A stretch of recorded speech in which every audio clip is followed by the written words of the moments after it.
you've played quite a lot of derbies as a player, both be it at Cape United, at Dynamos or Highlanders. What are some of the things that would happen, let's say at halftime in the locker room? What are some of the experiences that you remember at derbies? I think derbies, those matches are not really about coaches.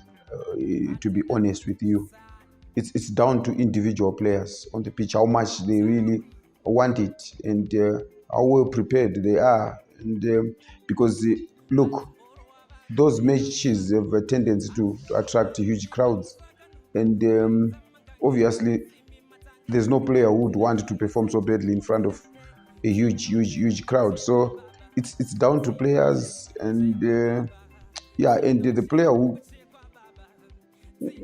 is able to carry the nerve come match day obviously stands a very good chance of doing so well in a derby. So I think coaches' input in a derby is not as huge as in these other matches. So it's the contribution of the coach on a match day is, in as far as I'm concerned, is probably 5% or 10. If not 10, then 90% belongs to the individual player.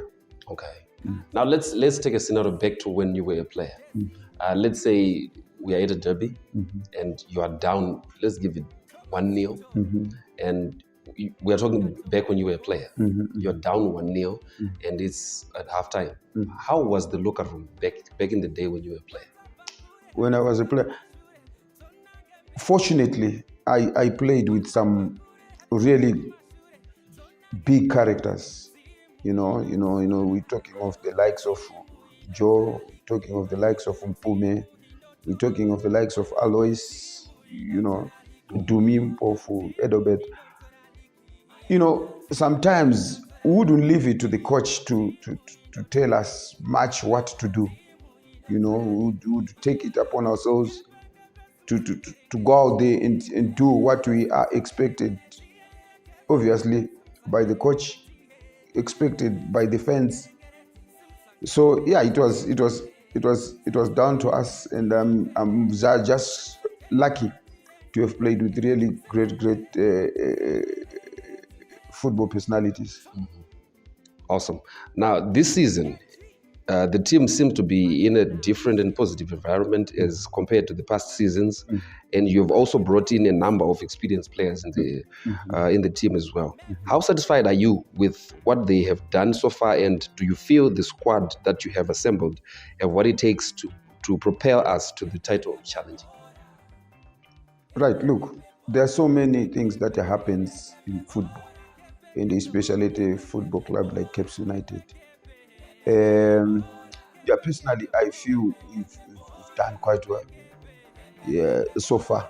And if you to look at it, critically analyze the performances, if you critically analyze games to points ratio, I'm sure we've done quite a decent.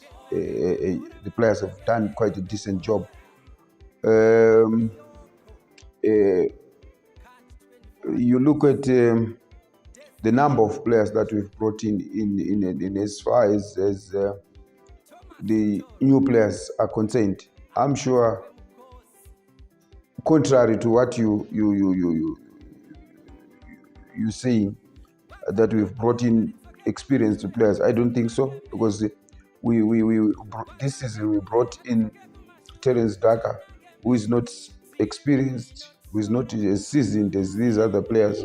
We brought in Zambezi, is also not as seasoned, and also brought in Hastings Chapusha, who is also not as seasoned. The only seasoned player that we did manage to rope in is Kelvin. So we still have a learning team, we still have a young team, and but what they've given me so far is beyond my expectations. I've only believed in what they're capable of doing, but not as far as they've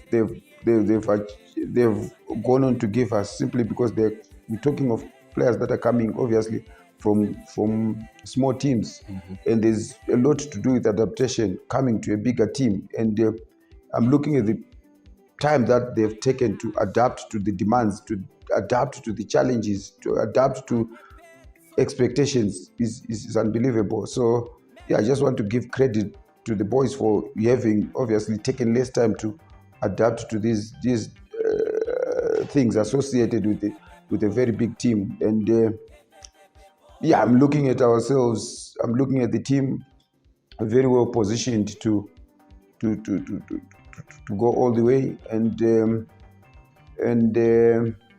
yeah, I think the team is what it takes to achieve the things this season. Awesome.